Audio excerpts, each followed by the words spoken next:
Salut à tous et à toutes, aujourd'hui petite vidéo pour Voltige les Contes de la Mer Azur pour créer ensemble un personnage pré-tiré, un voltigeur qui fera partie du pack de personnages pré-tirés du Early Bird pour tous les souscripteurs des 48 premières heures. L'idée aujourd'hui, du coup, c'est de créer un personnage qui soit relativement classique, qui puisse s'adapter à tous les cadres de jeu, moyennant aussi les particularités de votre cadre. Il faudra peut-être adapter ces personnages pré-tirés.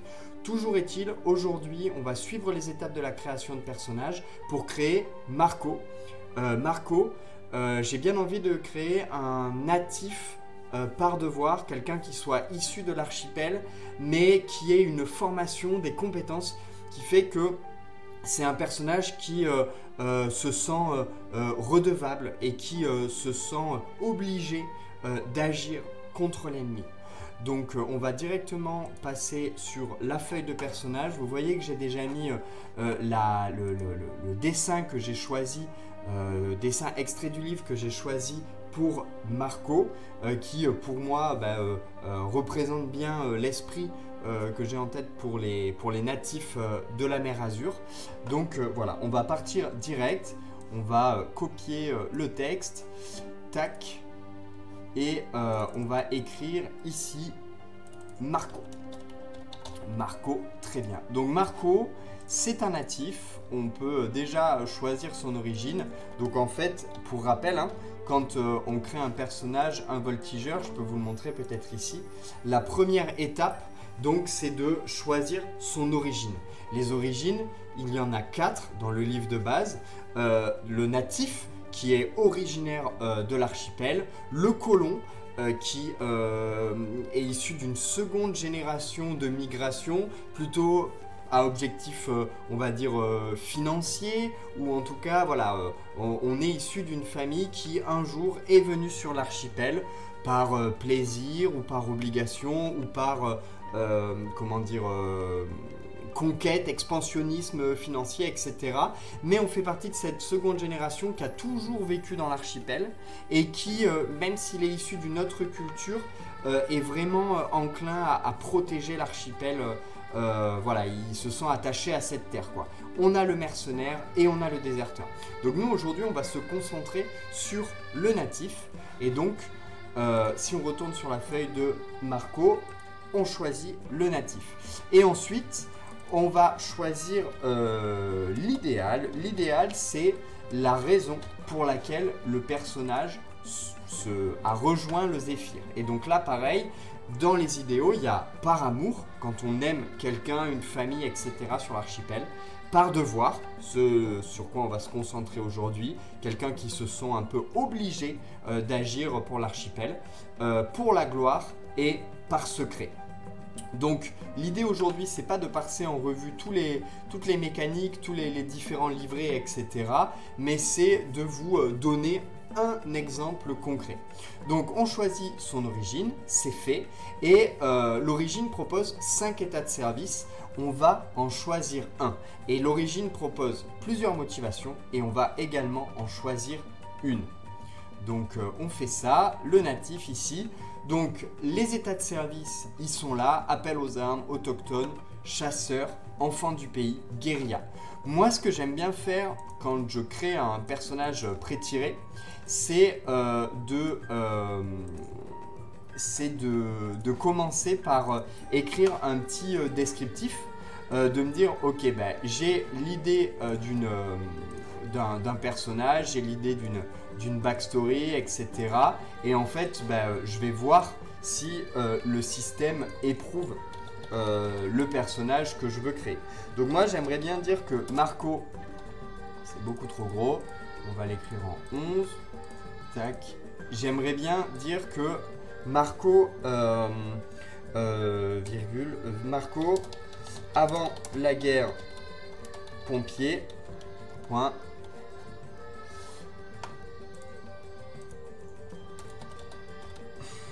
Après le début de la guerre, activiste engagé, point. Et donc voilà, avant la guerre, Marco c'était un pompier. Après la guerre, du coup ça fait qu'il connaît bien les îles, etc. Après la guerre, après le début de la guerre, il s'est engagé, activiste engagé et violent. Sa famille ignore son engagement pour le Zéphyr. Voilà. Et du coup, je vais même marquer avant, il était pompier, mais surtout pilote de Canadair. C'est surtout ça. Sa Voltige, ce sera un Canadair bricolé. Parce que faut pas oublier que dans Voltige, les personnages qu'on joue, ce sont des voltigeurs. Et donc, ce sont des personnes qui sont spéciales, entre guillemets, parce qu'elles savent piloter les voltiges. Donc, voilà. J'aime bien me faire un petit début d'histoire pour, en fait, après, savoir vers où je pars, quoi. Donc, du coup, on peut très bien, hop, recopier ici origine, natif et par devoir. L'idée de cette première feuille, c'est plutôt une feuille esthétique. La seconde, elle retrace tout le personnage. Donc on retourne ici et on voit qu'il faut qu'on choisisse un état de service. Donc on voit les états de service qui sont proposés. Moi, j'aimerais bien que ce soit vraiment un personnage qui soit du pays, quoi. Quelqu'un qui soit vraiment ancré dans le paysage de l'archipel, quoi. Qui soit connu des habitants, etc. Donc je vais choisir l'état de service autochtone. Parce que je trouve que ça colle plutôt bien. Donc là, je vais pas trop le mettre en page pour l'instant, mais voilà. Lorsque j'enquête, j'obtiens ces options dans un village de l'archipel. De quoi les gens vivent-ils? Comment puis-je les aider? Comment me perçoivent-ils? Etc. Donc ça, je trouve que ça matche bien avec l'idée d'un pompier qui était en fait au service de la population. Donc ça, c'est mon état de service d'origine, de natif. Ensuite, si je reviens ici, l'origine me demande de choisir une motivation. Donc la motivation, si on regarde sur la feuille de personnage, ça va être une des manières en jeu qui va nous permettre de gagner de la réputation. Donc ça va être agir selon ma motivation. Quand on regarde les motivations du natif, on voit que je gagne une réputation lorsque je venge nos morts. Ça, je trouve ça peut-être un peu violent. Encore que pour Marco, on a dit qu'il a eu un passé un peu hostile, quoi. Je mets notre île à l'abri d'un danger imminent ou je cache la guerre et ses horreurs à mes proches. Moi, j'aime bien cette idée-là, puisqu'on a dit plus haut que sa famille ignore son engagement aux Zéphyrs. Et donc, si elle ignore son engagement aux Zéphyrs, il y a de grandes chances que Marco veuille les tenir le plus éloigné possible de la guerre, quoi. Donc ça va être sa motivation. On en a fini avec l'origine. Vous voyez, c'est assez rapide. Et donc, on va avoir ici l'idéal. Ce pourquoi on se bat. L'idéal, c'est ce qui motive le voltigeur au quotidien, qui dicte ses choix, qui définit ses objectifs et le pousse à se surpasser. Donc, on choisit un idéal. Ça, on l'a fait. Et on choisit un état de service. Donc, de la même manière, on va aller dans les états de service par devoir. On voit que les états de service, il y a à couvert, nerf d'acier, partir en repérage, en prendre du galon et tacticien. Tacticien, c'est vraiment le côté soldat. Dans l'idée qu'il est pompier, j'aimerais bien, puisque c'est parce qu'il était pompier qu'il a l'idéal par devoir, j'aimerais bien choisir à couvert.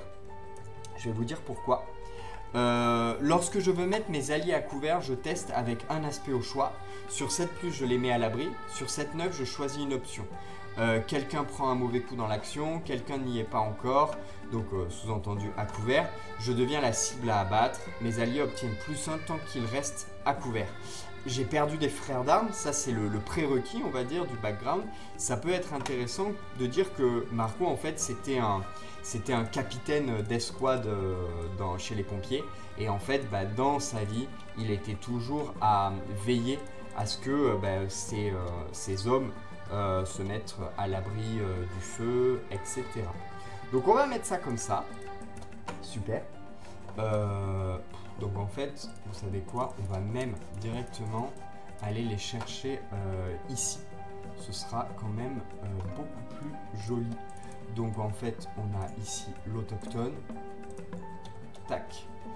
Et on a ici le par-devoir. Et donc on va choisir à couvert. Tac. Voilà, ça ce sera directement mis en page. C'est joli. Ok, donc ça c'est autochtone et à couvert. C'est nos deux,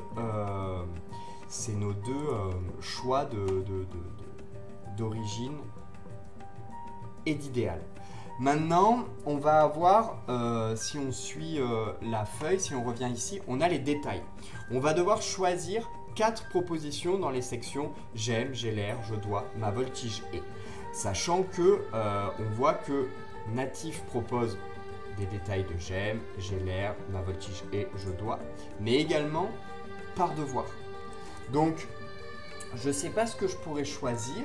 On va regarder un petit peu pour les natifs. J'aime, je pense que je vais choisir j'aime, alors c'est facile, hein, je les connais. Je pense que je vais choisir j'aime rendre service aux habitants de l'île. Ça fait vraiment écho à la fibre altruiste de Marco. J'ai l'air... est-ce que j'ai l'air sauvage, écœuré, soucieux de mon peuple, attaché à mes traditions? Je vais aller regarder du côté du par-devoir. J'ai l'air sur le qui-vive, prêt à en découdre, concentré sur mes objectifs, peu enclin à rigoler. Je pense que je vais prendre concentré sur mes objectifs parce que ça colle avec l'idée du capitaine, pompier quoi, qui rigole pas, qui est toujours attentif, qui sait peser le poids de ses décisions, etc. Ensuite, pour je dois mettre ma famille à l'abri du besoin, protéger mon peuple, rester libre quoi qu'il en coûte. J'ai pas envie d'en faire un chef de famille, donc je vais peut-être prendre protéger mon peuple. Je vais aller regarder du côté du devoir. Je dois gravir les échelons, non, c'est pas un carriériste. Rallier des volontaires à la cause. Ah, ça c'est pas mal. Je vais plutôt prendre ça. Dans l'idée que Marco, c'est un peu un révolutionnaire. On a dit qu'il était, comment dire, activiste en fait. Qu'au début de la guerre, il s'est mis activiste violent. Donc ça me semble pas mal. Et ma voltige est. Donc déjà, sa voltige, on va lui donner un petit nom. Comment on va l'appeler? On va l'appeler... on va l'appeler... Alors c'est un Canadair. On va l'appeler...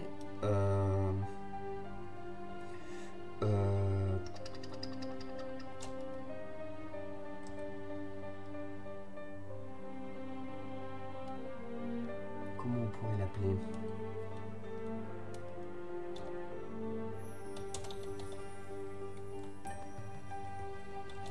Le cormoran.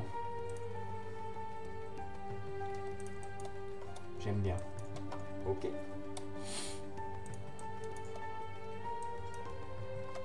Dans l'idée que ce soit un oiseau un petit peu marin. Quel est le détail? Alors, ma voltige est... elle est toujours prête à appareiller, très clairement. Peut-être même qu'elle est encore à la caserne des pompiers. Parce que voilà, on sait qu'elle sert pour la guerre, mais elle est toujours prête à appareiller comme un bon Canadair de pompier. Ça, c'est cool. Ok. Ensuite, on a fait du coup nos 4 détails. Donc pour rappel, hein, les détails, quand on veut mobiliser un détail en jeu, ça veut dire qu'on prend un risque et donc on remplace, on mise le détail qui est adapté à la situation et on remplace un des 2d6 par un d8. Attention cependant, si le résultat du d6 est supérieur ou égal au résultat du d8, à ce moment-là, on perd notre détail pour la session. Donc on le raye et à la fin de la session, quand on rentre au bercail, on peut récupérer tous nos détails. C'est une petite attrition qui va permettre qui va pousser le joueur à prendre des risques réellement dans la partie pour fiabiliser ses actions. Ensuite, et c'est peut-être la partie la plus préférée, ma partie préférée de la création de personnages, on va choisir 2 historiques dans une liste et ces historiques vont déterminer la manière dont on va gagner de l'expérience en jeu. On peut donc vous voyez les historiques, il y en a un des 66 qui va de bagarreur en passant à voleur, en passant par faussaire, phobique, pilote de course, traître, tyrannique, etc. Moi j'ai un petit peu en tête les 2 historiques que je voudrais choisir pour Marco. Le premier historique c'est pompier. Alors c'est facile, hein, j'ai un petit garçon qui est fan de pompiers, donc forcément ça me parle. On va dire que je suis bercé par l'imaginaire des pompiers en ce moment. Et donc pompier, lorsque je mets ma vie en danger pour sauver des civils et des innocents, je gagne en expérience. Donc ça, je trouve ça très cool. Et donc ça va être un des historiques de Marco. Tac, juste ici, hop. Donc ça va être le premier historique de Marco. Je vais réduire un petit peu la police pour que ça puisse rentrer. Tac, lorsque je mets ma vie en danger pour sauver des innocents. Super. Hop. Ça c'est son premier historique. Et du coup, son deuxième historique, on va aller regarder. Et moi j'aime beaucoup Forte Tête. Pourquoi ? Parce que je gagne une expérience lorsque je tiens tête aux forces de l'ordre. Est-ce que ça marche finalement dans l'idée que criminel, qu'est-ce qui pourrait représenter le fait qu'il a eu un passé un petit peu activiste, on va dire. Lâche, traite, tyrannique, revanchard, révolutionnaire. Je trouve que révolutionnaire c'est un peu trop dur.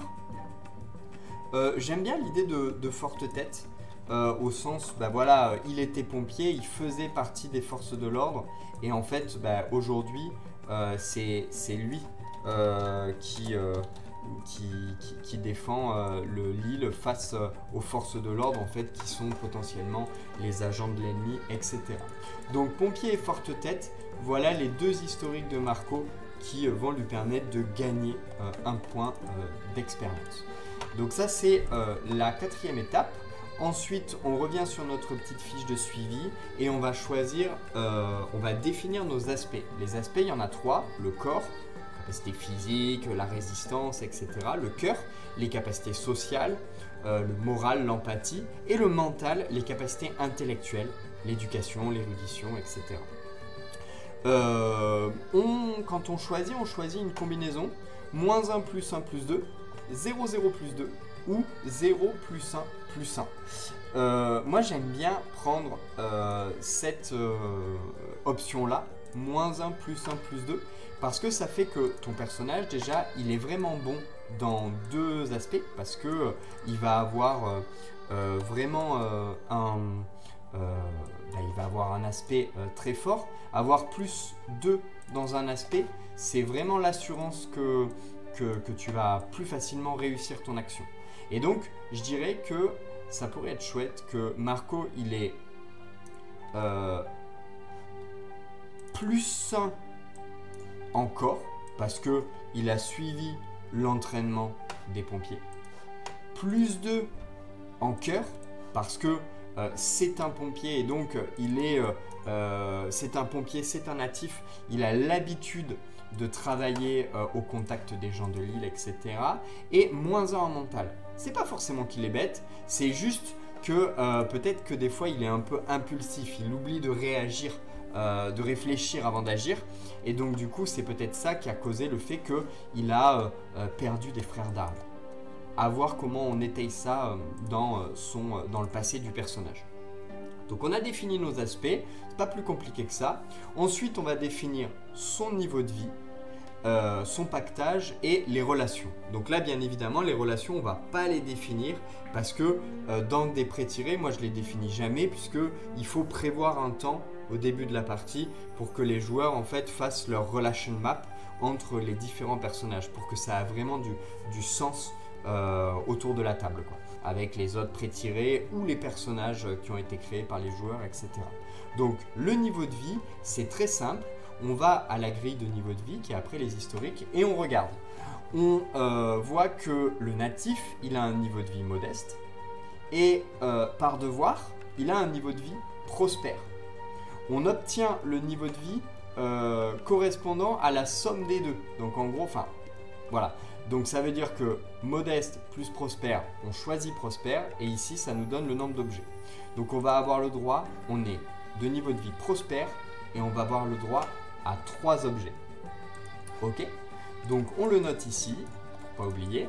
Tac, donc ici, prospère. Et on va pouvoir choisir 3 objets. Tac, je vais me mettre ici 3 petits tirets pour ne pas oublier. Et donc quand on veut choisir nos objets, soit on va les choisir dans ici le pactage, puisqu'il y a des idées qui sont un petit peu thématiques. Là pour le par devoir c'est une arme à feu, des jumelles, un uniforme militaire, des galons à broder, un ordre de mobilisation, des bombes guerre. Donc déjà là ce qui me plaît c'est très clairement des jumelles. Je trouve ça très très cool que le pompier pour observer l'île etc il ait des jumelles et que ces jumelles maintenant elles lui permettent plus d'observer en fait les mouvements de l'ennemi etc depuis sa voltige, depuis le cormoran. Et après tout le reste c'est un peu plus soldat donc ça me parle pas trop. Donc quoique il y a l'uniforme militaire qui pourrait être on pourrait le transformer en l'uniforme de pompier. Donc j'aime bien. Attention, sentez-vous vraiment à l'aise avec l'idée de modifier les choses. Voilà, un uniforme de pompier. Super, peut-être ça peut être une tenue unifugée en fonction de la situation, etc. Et donc le troisième, il n'y a rien qui me tente ici. Donc on va tout simplement aller dans les tables aléatoires ici.